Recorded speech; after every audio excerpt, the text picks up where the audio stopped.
Bismillahirrahmanirrahim. Assalamualaikum warahmatullahi wabarakatuh dan selamat sejahtera saya ucapkan kepada semua yang mendengar video ini. Saya akan menerangkan kepentingan teknologi kriptokurensi dan blockchain dalam menghadapi situasi pandemik COVID-19 melanda satu dunia ketika ini. Okey, kita sedia maklum bahawa sistem blockchain ini dia terbangunnya secara online. Jadi apabila terbangunnya secara online, untuk akses kepada sistem blockchain atau melakukan aktiviti daripada blockchain yang wujud dalam DDK ini boleh dilakukan di mana-mana.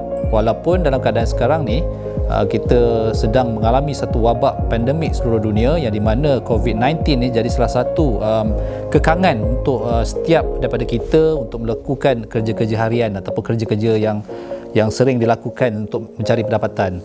Jadi dengan wujudnya DDK ni ataupun sistem blockchain dan cryptocurrency ini, walaupun dunia sekarang ni tengah mengalami dipanggil lockdown ataupun perintah menduduk di rumah supaya wabak ini tidak akan tersebar, tetapi dengan adanya solution yang telah dikeluarkan oleh DDK dan solution daripada blockchain dan cryptocurrency, kita dapat lihat bahawa semua aktiviti, semua transaction dan trading masih mampu dilakukan walaupun kita tengah mengalami fasa yang sangat getir ini.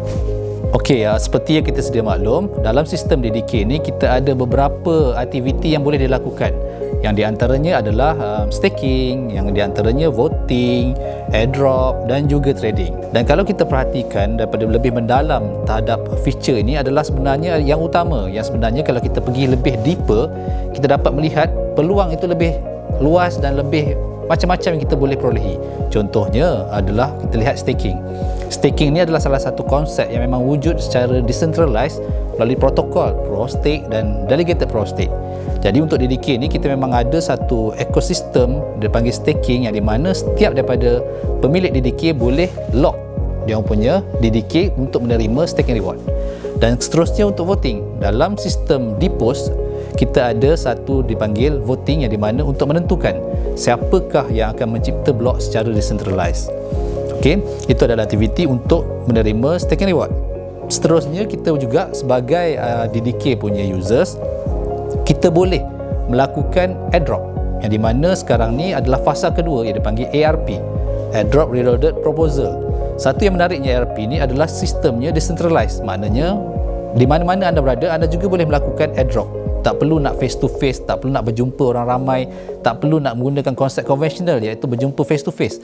Secara online saja boleh dilakukan melalui airdrop. Dan yang terakhir untuk DDK ni, trading. Jadi trading ni sebenarnya adalah gateway. DDK ni digunakan sebagai pintu ataupun gateway untuk anda belajar lebih mendalam tentang cryptocurrency yang banyak di luar sana, beribu-ribu. Bitcoin, Ethereum, XRP, LTC, EOS dan banyak lagi. Dengan adanya DDK ini, dengan adanya 4 konsep yang telah diterapkan dalam DDK ini iaitu staking, voting, airdrop dan trading ini akan membuka lebih luas lagi you all punya perjalanan untuk memahami cryptocurrency dan blockchain ini dan menerima pendapatan secara selamat dan juga secara online. Okey, jadi sekarang ni saya percaya semua orang di luar sana, mana-mana negara pun sudah melakukan pencegahan ataupun setiap kerajaan-kerajaan telah melakukan supaya setiap daripada rakyat-rakyat dia duduk di rumah. Jadi untuk kita sebagai DDK users ataupun cryptocurrency trader players, sebenarnya ini adalah peluang. Kenapa saya beritahu ini sebagai peluang? Kerana kita perlu faham bahawa dengan terwujudnya wabak ini, setiap daripada perniagaan, setiap daripada urusan aktiviti harian, semuanya tergendala.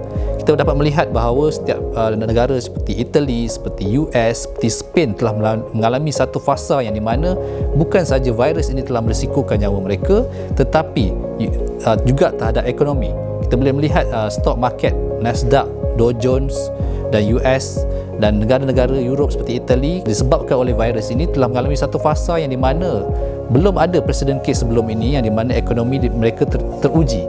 Jadi kalau kita melihat daripada segi skop fundamental ekonomi yang berlaku daripada COVID ini, kita dapat melihat sebenarnya adalah salah satu usaha kita adalah untuk terus bekerja, terus mencari pendapatan melalui online saja. Dengan ini diharapkan maklumat ini dapat disampaikan kepada seluruh komuniti DDK dan juga kepada seluruh yang mendengar video ini. Sekian, terima kasih.